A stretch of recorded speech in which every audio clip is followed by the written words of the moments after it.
bit later, but right now we want to talk about this, and I bet you didn't know that it was Polycystic Ovary Syndrome Awareness Month, which is a big, long name, but essentially a chance to focus the spotlight on fertility issues and how they affect women and others.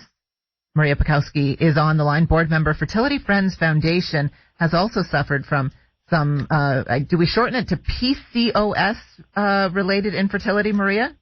Yes, we do. Okay. Thank you so much for coming on. So I'm looking at this thinking I'm not really sure exactly what this is. If you're not affected by it, you probably don't know intimately what this is or what it means, but I'm sure these are words that you have heard a number of times now. So tell me what this is exactly and how many women are actually affected by this. Thank you for having me. So PCOS is a hormonal disorder characterized by an imbalance in your reproductive hormones. Essentially, what potentially happens is you develop cysts along your ovaries. Your ovaries can enlarge. Associated with PCOS is alternative symptoms as well that affect a woman's daily life. So you can have insulin resistance, excessive hair growth, hair loss. You can have unexplained weight gain, irregular periods, cystic acne. There's a large list of symptoms that are associated with PCOS. So it could be pretty miserable even for people who are not trying to actively have a baby. Yeah. Yes. For me, personally, I was diagnosed with PCOS when I was trying to conceive, and unfortunately was unable to, but I was showing signs of PCOS as a teenager. And I continue not now having those signs and symptoms in my daily life, and I'm not trying to conceive. So it's something that women deal with in their everyday lives, whether they are going through fertility issues or not.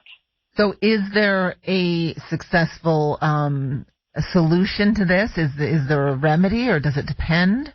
Yes. So, there are endocrinologists. For myself, I saw an endocrinologist, a hormone specialist, for a number of years who helped me manage my symptoms. And unfortunately, they don't go away, but there are medications and diets and hormonal replacements that help you manage your day-to-day symptoms. For me, particularly, the endocrinologist was not able to fully help me in conceiving. So I went to a fertility specialist who also deals with PCOS on a daily basis with multiple women, and they were able to assist me in having a successful pregnancy through in vitro fertilization. Is that often the route that someone has to go who's affected by this, or are there quite often, solutions before that? There are solutions. You can go through psychomonitoring, where you go for blood tests every day and ultrasounds every day. There are intrauterine ultrasounds, and they monitor your cycle, and that could potentially help you get pregnant because it indicates when you ovulate, when your hormones are at their peak. But unfortunately, there's a large group of women with PCOS who have irregular periods, who don't ovulate every month. So usually, I can't say always, but usually they do require some sort of fertility supports, whether that was IVF, whether that's intrauterine insemination, whether that's natural cycle monitoring. Commonly, they do require some sort of assistance from a fertility specialist to have a successful pregnancy. Again, it's hard for me to say that everybody has it. Absolutely. Okay. So you have one child now?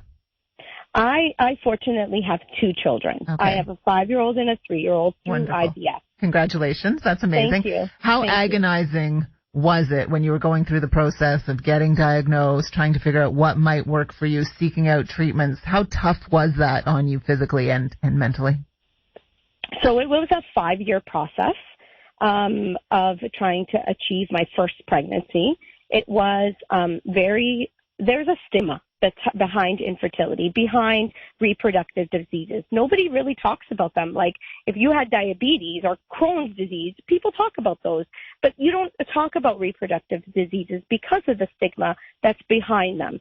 So a lot of women go through this journey of infertility and diseases like PCOS by themselves. They're alone. It's taxing on your physical health, but on your mental and emotional health too.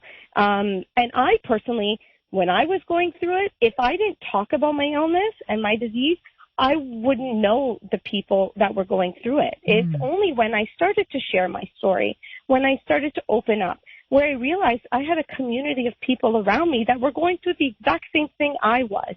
I was just the first one to say it out loud. Sorry. I was just going to say, and it's brave of you to continue to share your story as publicly as you do, and obviously a month like this shines the spotlight, puts awareness on some of these issues. We are pretty much out of time here, but if there's someone who is listening who is thinking, maybe that's me, maybe that's the issue, what's the first step? Do you talk to your doctor? Is there you definitely want to talk to your doctor. If you're struggling for over a year, you want to see a fertility specialist. But there's also Fertility Friends Foundation, which I'm so glad to be a part of, that offers multiple services, but our goal is to alleviate that financial burden that couples are having who are struggling with infertility. Excellent stuff. Maria, thank you so much. I appreciate your time. Thank you so much. I really appreciate you having me. Maria Packowski is a board member, Fertility Friends Foundation, 1101 on News Talk 580 CFRA.